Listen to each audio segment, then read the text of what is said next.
میں میرے بھائیوں خاص طور پر یہ بات آپ کے سامنے اس لیے ذکر کر رہا ہوں، میں آخری بات کہنے کی طرف جا رہا ہوں کہ یہ مضمون میں نے کیوں آپ کے سامنے ذکر کیا۔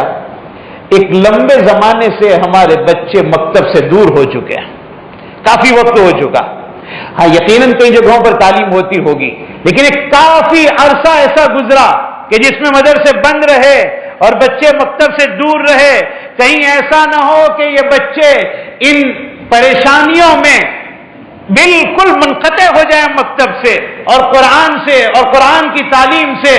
یاد رکھنا، ایک ہمارے اکابرین یہ کہا کرتے تھے، ایک دن کی غیر حاضری 40 دن تک نقصان پہنچاتی ہے۔ ان بچوں نے کئی مہینوں کی غیر حاضری کر دی ہے۔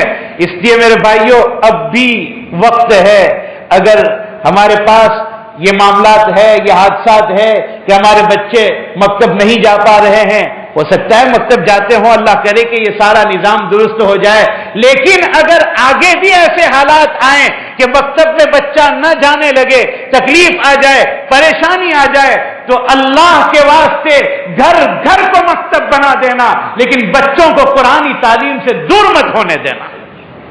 یہ ہمارا مستقبل ہے، یہ ہمارا سرمایہ ہے، یہ ہمارا فیوچر ہے۔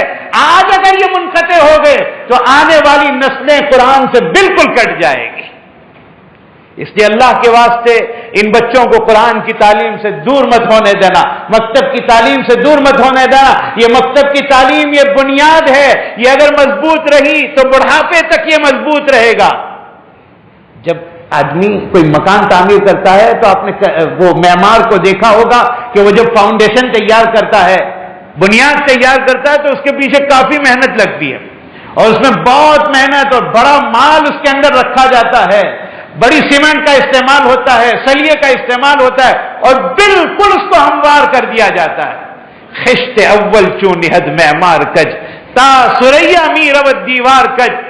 جب کوئی معمار عمارت بنانے والا پہلی اینٹ اگر ٹیڑھی رکھے گا تو دیوار قائم نہیں ہو پائے گی، اور اگر قائم ہو کر آسمان تک پہنچ جائے تب بھی وہ ٹیڑھی کی ٹیڑھی ہی رہے گی۔ یہ ہمارے بچوں کا اللہ تعالیٰ کی نعمت ہے کہ بچے ہمیں اللہ تعالیٰ نے عطا فرمائے۔ اس کی قدر آپ ان سے پوچھئے جو اولاد سے محروم۔ اللہ تعالیٰ ہر ایک مرد مومن، اللہ تعالیٰ ہر مومن عورت کی گود کو اپنی رحمت سے بھر دے۔ جو بے اولاد ہے اللہ ان کو اولاد نصیب فرمائے۔ ایک اردو کے شاعر نے بہت اچھا شعر بہت آسان لفظوں میں کہا ہے کہ جہاں آنگن میں کھیلنے بچے نہیں آتے، جہاں آنگن میں کھیلنے بچے نہیں آتے، لگتا ہے وہاں رحمت کے فرشتے نہیں آتے۔ بہت کام کی چیز ہے۔ تو اولاد اللہ تعالیٰ نے عطا فرمائی۔ میں یہ عرض کر رہا تھا کہ بنیادی اینٹ اگر ٹیڑھی ہو گئی دیوار ٹیڑھی ہو جائے گی۔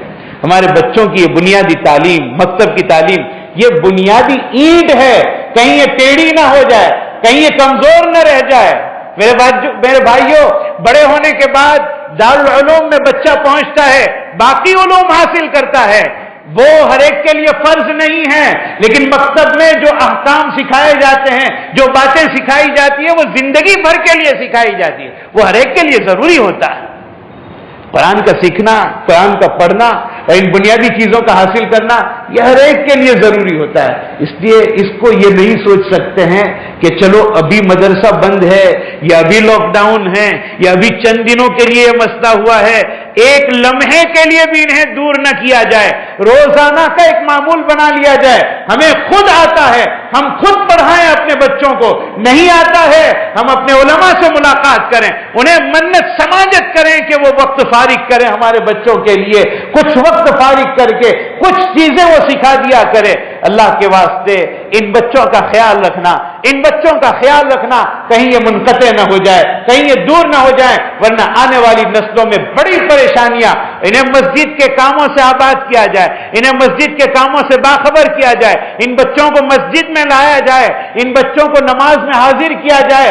اگر یہ بچے مسجد میں آ کر شرارت کرتے ہیں، ان کی شرارت کو برداشت کر لیا جائے، لیکن اللہ کے واسطے ان کاموں سے ان کو دور نہ کیا جائے۔ مجھے یاد ہے مولانا عبداللہ صاحب کاپودروی نور اللہ مرقدہ، یہ بڑے ہیں، ان کو بڑا کہنا یہ کوئی بات ہی نہیں، ان کا تعارف سب پہچانتے ہیں مولانا کو۔ حضرت جب فلاح دارین میں محتمم تھے اور بڑے بڑے اساتذہ ان کے پاس پڑھے ہوئے سامنے بہت ادب کے ساتھ بیٹھے ہوئے تھے، اور ایک بچہ داخلے کے لیے آیا جس کی عمر 10-11 برس کی ہوگی، وہ بڑے بڑے لوگ سامنے ادب کے ساتھ بیٹھے ہیں، یہ بچہ سیدھا آ کر مولانا عبداللہ صاحب کے گدی پر بازو میں آ کر بیٹھ گیا، اور وہ سارے لوگ پریشان ہو رہے ہیں کہ یہ بچہ کون ہے جو اتنے بڑے آدمی کے بغل میں جا کر بیٹھ گیا۔ اور مولانا عبداللہ صاحب ان علماء کے جذبات کو سمجھ رہے تھے۔ مولانا نے ان علماء کو یہ کہا کہ اللہ کے واسطے غصے کی نظر سے اس بچے کو مت دیکھو، یہ بچہ ابھی جانتا نہیں ہے کہ یہاں کے آداب کیا ہے، چند دنوں یہاں رہے گا تو اسے پتا چلے گا، یہاں کا ماحول اسے ملے گا، یہاں کی تربیت اسے ملے گی تو اسے پتا چلے گا کہ کہاں بیٹھنا چاہیے کہاں نہیں بیٹھنا چاہیے۔